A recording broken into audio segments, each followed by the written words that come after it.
Hi guys, in this video we're going to be reviewing some right triangle properties and right triangle trigonometry.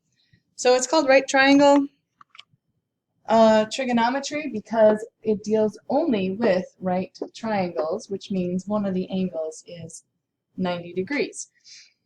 So if you have a right triangle, there is a theorem by the great Pythagoras called the Pythagorean theorem that gives a relationship between the legs and the hypotenuse of that triangle.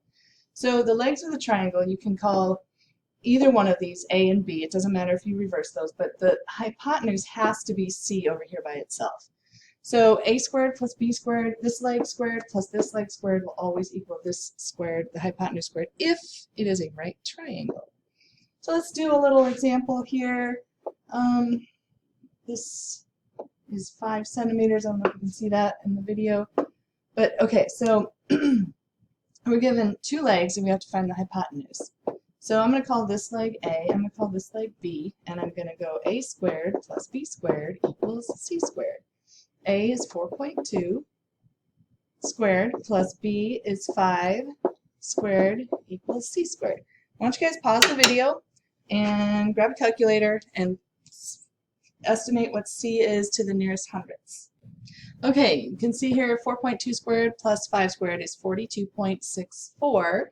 So 42.64 is equal to C squared. Don't forget, when you're solving for C, you have to take the square root of both sides. And so the exact answer for the length of the hypotenuse is the square root of 42.64. As an engineer, you would never give that estimate. You would never tell somebody to cut a length of 42.64 centimeters. You would approximate that. So in your calculator, you're going to want to take the square root of 42.64, and this is going to give us an estimate of the length. And so to the nearest centimeter, to the hundredths of a centimeter would be 6.53 centimeters.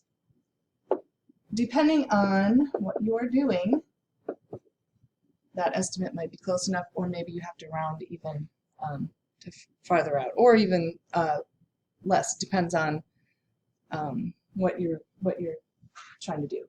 Okay, so some right triangle trigonometry review. If you have a right triangle, and you know, so we know this is 90. If we know another angle, we're going to call this angle over here. This little guy right here is called theta. It's usually used as the variable for angles.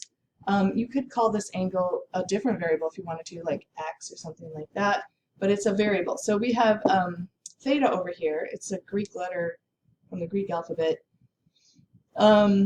This angle is going to be called our reference angle. So things change depending on which angle you choose as your reference angle, which will not be the 90-degree angle. We have to. It's going to be one of these two acute angles.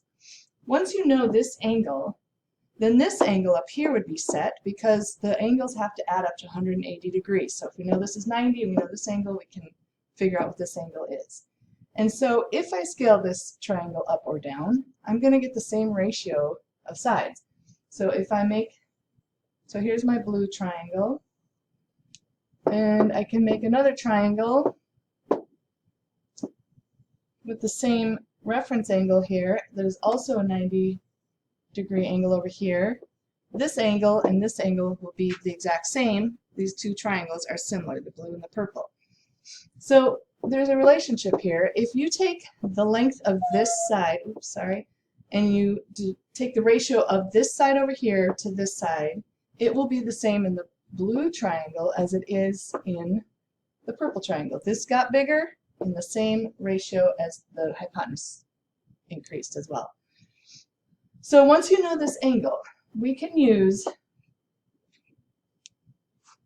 right triangle trig to determine everything else about the triangle. So in right triangle trig, what you're going to do is, if this is my reference angle, then this is going to be the side opposite. Or if you're dealing with the purple triangle, it would be that would be your side opposite. And we abbreviate opposite with OPP.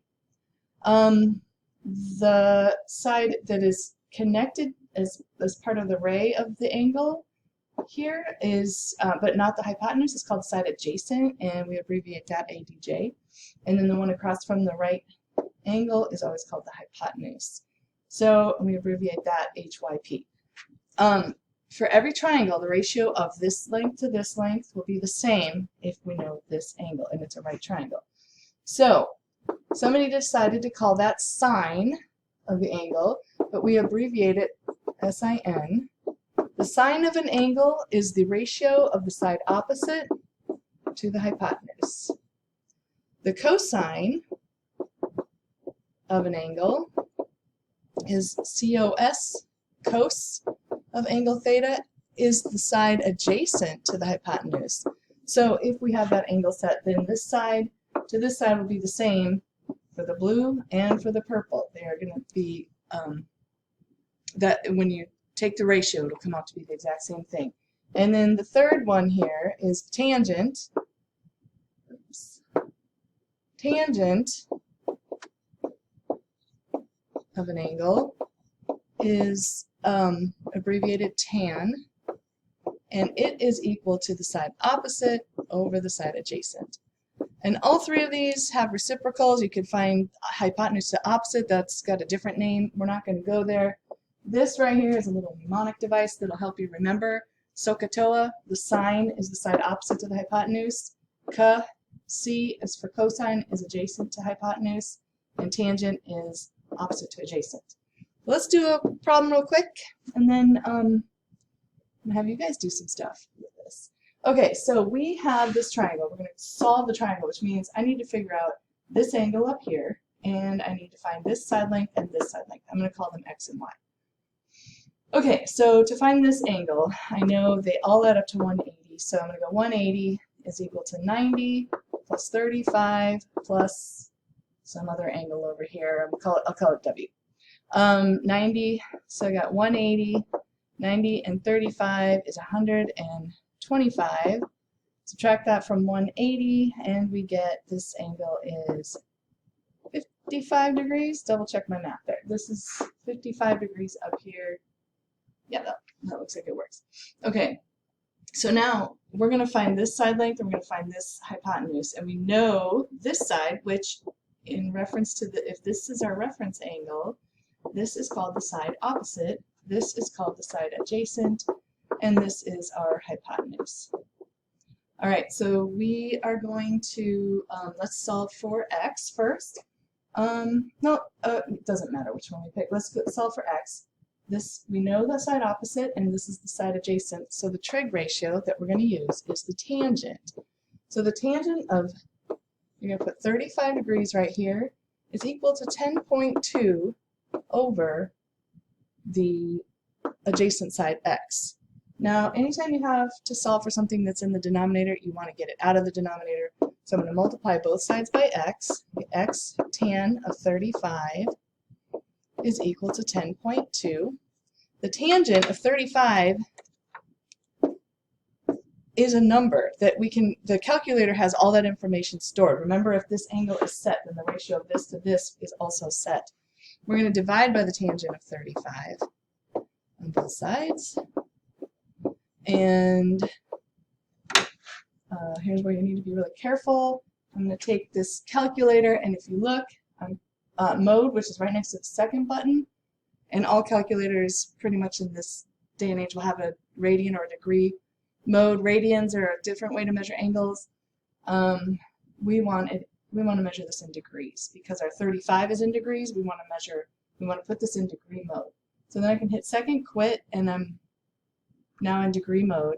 And I want to find that side length. So I'm going to take 10.2 and I'm going to divide it by, here's the tangent button, and I type in 35, tangent of 35, and I get that adjacent side will be 14.57 roughly. So about 14.57. Okay, then we have y, and I want you to try to solve for y. Think about what side that is and come back and check your answer. Okay, you should have gotten 17.78 inches for the hypotenuse.